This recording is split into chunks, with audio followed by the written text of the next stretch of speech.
Salmos 139, versículos 1 a 10.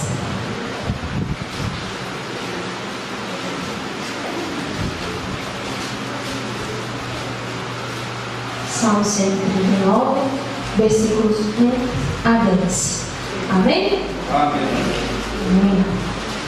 A palavra do Senhor diz assim: Senhor, Tu me sondas e me conheces.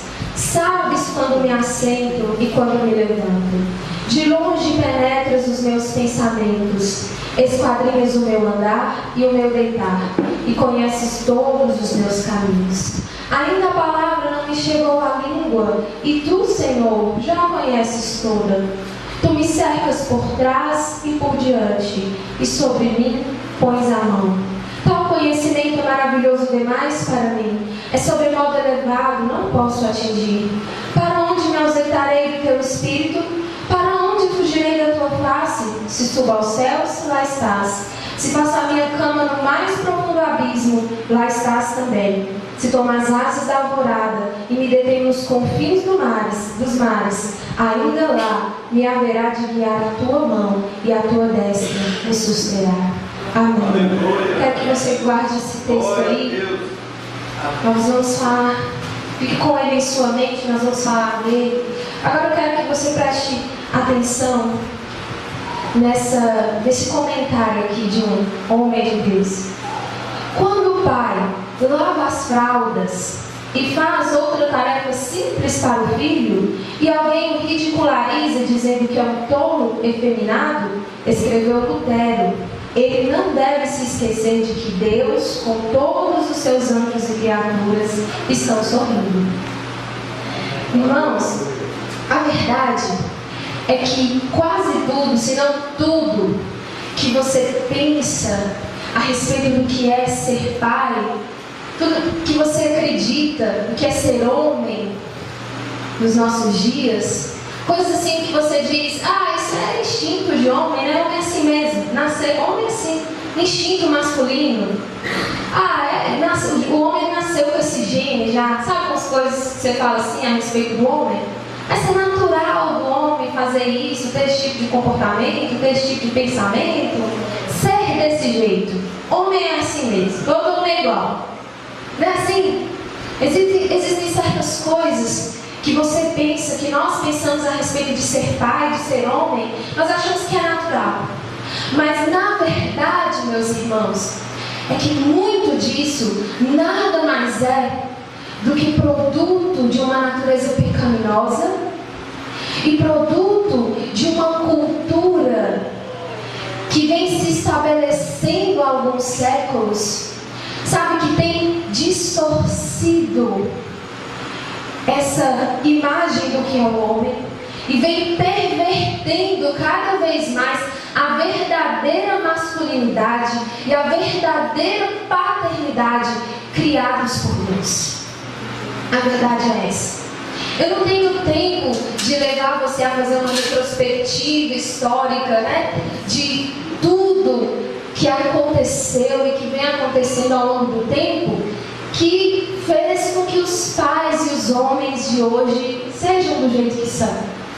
Mas eu quero que você se atente a algumas coisas, entenda algumas coisas. Em um dado momento aí da história, por volta aí do século XIX, uma série de acontecimentos, uma série de mudanças econômicas, de mudanças políticas, fez com que o pai fosse tirado de dentro de casa para trabalhar fora de casa, nas indústrias. Quem se lembra lá da Revolução Industrial? Aula de história agora?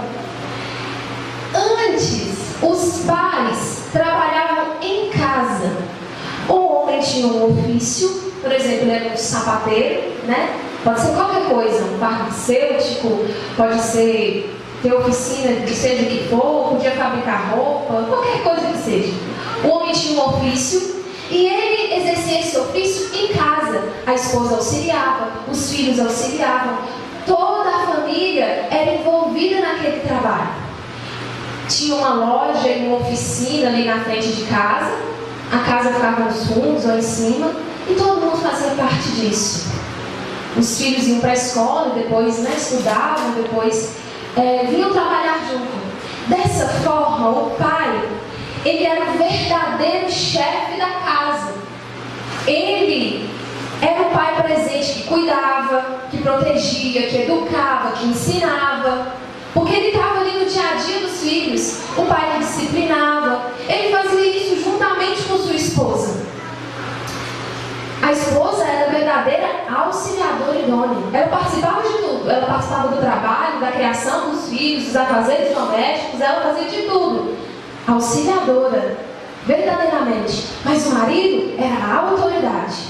É aquele que chefiava a casa. Era aquele que chefiava os filhos, ali juntamente com a sua esposa. Exercia a autoridade espiritual que era conferida por Deus de fato. Mas nós vemos também inúmeros exemplos disso na Bíblia. Era assim, você pode ver que as famílias estavam ali vivendo e trabalhando junto. Você lembra de Jesus, que aprendeu a ser carpinteiro com José, aprendia o ofício do pai, e ali o pai tinha o momento ali, a caminhada com o filho, para cuidar, para ensinar, para conduzir no caminho.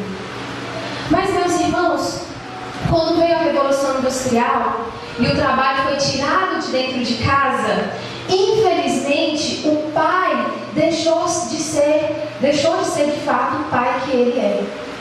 As mulheres também, quem estudou isso na escola lembra que as mulheres também foram trabalhar nas indústrias. Mas aí o pessoal viu que estava dando muito certo, alguém tinha que ficar em casa cuidando das crianças, alguém tinha que cuidar dos valores morais e éticos, alguém tinha que fazer isso. Então a mulher volta, mas o pai continua fora de casa. Desse jeito, meus irmãos, a consequência principal disso é que o homem, ele deixou de ser de fato aquele cabeça da casa, o sacerdote do lar, e várias responsabilidades que eram primordialmente do homem passaram a ser exclusivamente da mulher. É tudo da mulher. Criar os filhos, ensinar os filhos, cuidar dos filhos, é tudo da mulher. O pai já não deixou de ser essa figura que foi instituída por Deus. E aí a vida e os valores familiares passaram a ser vistos como uma imposição da mulher, mas uma coisa que é opressiva para o homem. Não é assim? A mulher é aquela que tem que segurar o homem. A mulher é aquela que tem que... é aquele ser puro, é aquele ser que... Não, a mulher é mais recatada, a mulher é mais... Ela tem mais moral. E é ela, em vez de ser o marido, que é esse cabeça, essa autoridade espiritual sobre a mulher, é ela que tem que ficar no pé do marido. Não, marido, vem aqui. Não, marido, não faz isso errado, não. Não, marido, aqui, vem cá. E uma coisa que é uma imposição muito difícil para o homem. É isso que, hoje em dia, nós enxergamos o papel feminino e o papel masculino, infelizmente. Vejam o que diz uma autora que fala sobre esse assunto. Presta atenção como isso é interessante e triste. Pela primeira vez, tornou-se socialmente aceitável o pai não ter envolvimento com a família. Nas áreas urbanas, ao longo dos anos 20 e 30, o pai se tornou o pai secundário, que tomava conta dos extras, passatempos, esportes, idas ao jardim zoológico. Como descreve certo historiador, os pais foram reduzidos a artistas, pais que brincam de cavalinho com os filhos. Surgiu então a imagem hoje familiar do pai estabanado e incompetente em casa, que é tratado com condescendência pela esposa paciente e pelos filhos inteligentes.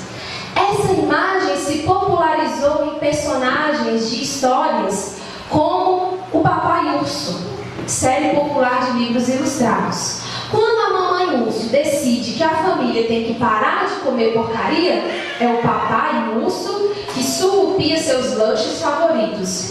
Quando a mamãe urso decide que a família tem que parar de ver televisão, é o papai urso que à noite desce as escadas bem devagarzinho para assistir TV. Os livros apresentam o estereótipo em que a mãe impõe regras e o pai, imaturo e infantil, as quebra. Até as crianças repreendem o papai urso com suas infrações. É claro que tudo é apresentado com muito humor. Que engraçado! Ha, ha, ha!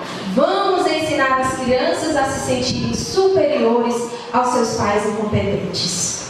E ela ainda conta: quando eu estava no seminário, um professor iniciou a aula contando que foi deixado sozinho com seus 2 filhos pequenos numa manhã de sábado, enquanto a esposa foi fazer compras.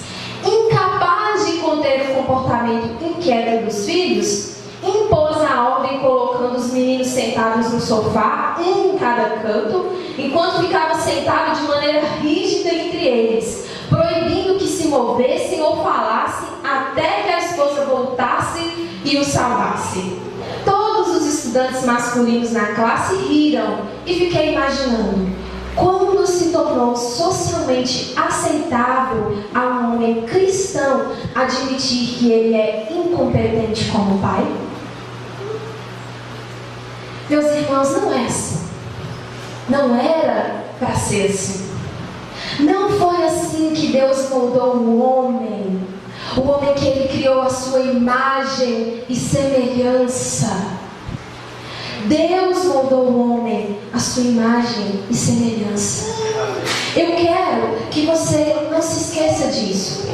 Deus, Ele não é apenas o Rei dos Reis e o Senhor dos Senhores. Ele é também o Pai dos pais. Aleluia. E Ele criou você, homem, à imagem e semelhança dEle. Ele é o Pai por excelência. E Ele fez você para ser pai com as características dEle como pai. Se você se pergunta: ok, então se tudo que eu imagino sobre ser homem e ser pai não é o que eu imagino, quem eu devo tomar como exemplo? Para quem eu devo olhar para saber como voltar ao meu chamado original como pai? Para quem? Olhe para o próprio Deus. O próprio Deus. Aquele que te criou a sua imagem e semelhança. Aquele que é o Pai dos pais. Ele vai te ensinar. Ele é o guia por excelência. Mas antes disso, antes de você tomá-lo como guia, para que ele seja de fato seu grande guia, você precisa ser realmente filho. Ele precisa ser o seu pai. Talvez você ainda não é filho de Deus. Para que você seja guiado por Deus e para que você seja capaz de ser o pai que Ele é, de seguir nesse caminho pelo menos, você precisa ser filho. E se você ainda não é, eu convido você a ser nessa noite. Amém. Mas todos não são filhos de Deus? Não, todos não são filhos de Deus. Infelizmente não. Eu vou te contar essa verdade bíblica, o Evangelho do Senhor Jesus, para que você tenha essa oportunidade nessa noite. Você que ainda sabe que não tem Cristo como seu Senhor e Salvador, entenda que você foi criado perfeito por Deus. Ele te fez, e Ele te fez para glorificar a Ele, e para que você tenha toda a sua alegria nele. Amém. Mas infelizmente a Bíblia diz que todos os homens pecaram e foram radicalmente separados de Deus. Radicalmente, incapazes de glorificar a Deus, incapazes de ter a alegria dele, por causa do pecado. E diz a Bíblia que o salário do pecado é a morte. Diz a Bíblia que todos aqueles que pecaram devem ser condenados eternamente no inferno. E diz a Bíblia que todos pecaram. Então você, pela justiça de Deus, deve ser condenado, porque Deus, Ele é justo. E diz a Bíblia que Ele jamais pode deixar o pecado impune. Por isso, meu querido, entenda que você está condenado por causa dos seus pecados, por causa das suas escolhas más todos os dias. Mas Deus, diz a palavra dele, também é amor. E ele tinha um desejo enorme de resgatar pecadores e fazer deles seus filhos. Então, ele manda até então seu único filho e perfeito filho, Jesus, o Deus Filho, até essa terra, para viver totalmente sem pecados no lugar do pecador, para sofrer a condenação, a morte na cruz no lugar do pecador. Aleluia. E Jesus faz isso. Ele morre naquela cruz, mas ele ressuscita glorioso, provando que ele venceu completamente a morte e a condenação. E agora ele pode resgatar pecadores para fazer deles seus próprios irmãos, filhos do Deus Pai. Aleluia. Você tem essa oportunidade nessa noite de se tornar filho de Deus, querido papai e todos aqui presentes. Mas para isso, diz a palavra de Deus, você precisa crer nessa verdade. Crer que somente Jesus limpa seus pecados e te salva da condenação do inferno, porque foi só Ele que fez essa obra em seu lugar. E se arrepender totalmente de seus pecados. Desejar a partir de agora viver uma vida completamente nova com o Senhor. E diz a palavra, olha que verdade maravilhosa, em João 1,12. João 1,12 diz: mas a todos quantos o receberam, deu-lhes o poder de serem feitos filhos de Deus, a saber, aos que creem no seu nome. Você pode nessa noite. E uma vez que você se entregar ao Senhor, você pode crer que Ele se torna o seu Pai. A partir desse momento, Ele é o seu Pai e você é filho. Ele prometeu isso na palavra dele, e a palavra do Senhor se cumpre. Deus não deixa que sua palavra volte atrás. Veja esses textos. Jeremias 3,19. Mas eu disse: tu me chamas meu Pai, tu me chamarás meu Pai, e de mim não te desviarás. Gálatas 4, 6 e 7. E porque vós sois filhos, enviou Deus ao nosso coração o Espírito de seu Filho que clama: Abba, Pai. De sorte que já não sois escravos, porém filho, e sendo filho, também herdeiro por Deus. 1 João 3,1. Vede que grande amor nos tem concedido o Pai, a ponto de sermos chamados filhos de Deus. E de fato, somos filhos de Deus.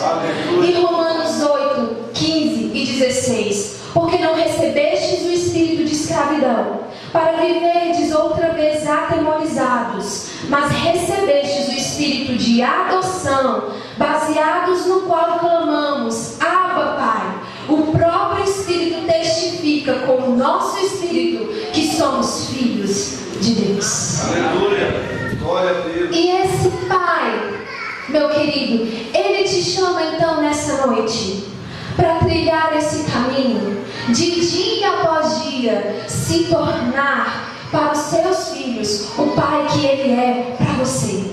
Ele te chama. Se você agora é então filho de Deus, você é capaz, pelo Espírito Santo, de cada dia crescer e se tornar um pai melhor, mais parecido com o Pai dos pais. Eu separei aqui algumas características desse Pai maravilhoso, que é Deus. Não tudo, porque a imensidão desse Deus não dá para falar de tudo que Ele é. Mas eu separei algumas coisas importantes que você pode ir aprendendo com Ele e seguir, para que você seja esse Pai cada vez melhor, como Ele é Pai.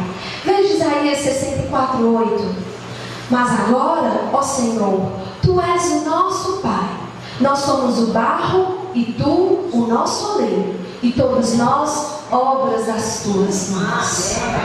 Querido, como o Senhor instruiu o povo de Israel, pegou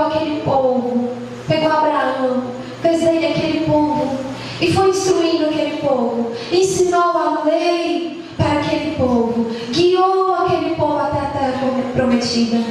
Assim como Ele faz conosco, com você, todos os dias pela palavra dEle. Assim como Ele te molda, você é o barro, Ele é o oleiro, e Ele vai te moldando. Dessa mesma forma, Ele chama você, querido papai, a moldar o seu filho na palavra do Senhor. Veja Efésios 6,4. E vós, pais, não provoqueis vossos filhos a ira, mas criai-os na disciplina e na demonstração do Senhor. Deus te chama a não provocar seu filho a ira. Não crie o seu filho de forma largada ou até em caminhos errados, fazendo com que o seu filho trilhe o caminho da ira de Deus, a condenação, o inferno. Pelo contrário, admoesta, disciplina o seu filho no Senhor. É sua responsabilidade, querido pai. Não é responsabilidade apenas da sua esposa. Ela é sua auxiliadora. Você é a autoridade. Veja esse exemplo de Josué 24:15. Porém, ele diz: porém, se vos parece mal servir ao Senhor, porém, se vos parece mal servir ao Senhor, escolhei hoje a quem servais, se aos deuses a quem serviram vossos pais que estavam da além do Eufrates, ou aos deuses dos amorreus em cuja terra habitais. Eu e a minha casa serviremos ao Senhor. Josué assumiu a sua autoridade. Ele disse assim: vocês, eu não sei, mas eu conduzirei a minha casa no serviço do Senhor. Amém. Josué entendeu isso, que ele era a autoridade que devia conduzir o seu lar. E você pode tomar o exemplo de Josué para fazer o mesmo, para assumir essa autoridade de conduzir o seu lar e levar a sua casa a servir ao Senhor. Agora veja também Provérbios 3, 11 e 12. Porque o Senhor repreende a quem ama, assim como o Pai ao filho a quem quer bem. Como o Senhor Jesus faz conosco, como nosso Pai, Ele faz conosco, Ele te chama também a disciplinar o seu filho quando ele errar. Ele te chama a fazer isso, porque o Pai nos ama. Ele nos ama, então Ele nos disciplina, porque Ele quer que você trilhe o caminho da luz, o caminho da salvação, o caminho que conduz ao céu e não o caminho que conduz à perdição. E Ele te convida a fazer o mesmo, disciplinar o seu filho para que ele siga, para que o seu filho siga no caminho da luz, da salvação do céu e não no caminho da perdição. Porque você ama o seu filho, você vai fazer isso. Veja ainda Salmo 103, 13 e 14. Como um pai se compadece de seus filhos, assim o Senhor se compadece dos que o temem, pois Ele conhece a nossa estrutura e sabe que somos pó. Mas também, querido papai, assim como Deus nos ama e age para conosco com misericórdia, Ele te chama a fazer o mesmo, a se lembrar que o seu filho, ele é pó. Ele é apenas um pequeno aprendiz que está aprendendo a dar os seus primeiros passos. E você precisa ser misericordioso com ele. Lucas 6,36 diz: sede misericordiosos, como também é misericordioso vosso Pai. Amém. Mas se lembrando sempre que uma das maiores demonstrações de misericórdia é disciplinar o seu filho com amor. Amém? Amém. Amém. Veja Salmos 127,3. Herança do Senhor são os filhos, o fruto do ventre, seu guarda. Assim como nós, os eleitos do Senhor, somos a sua grande alegria. Deixe que seu filho também seja a sua alegria. Será que você tem se alegrado no seu filho? Ou a sua rotina, a sua vida tem te ocupado tanto que os seus filhos são a sua herança, querido papai. A sua herança, a herança que o Senhor te deu. Então deixe que os seus filhos sejam a sua alegria.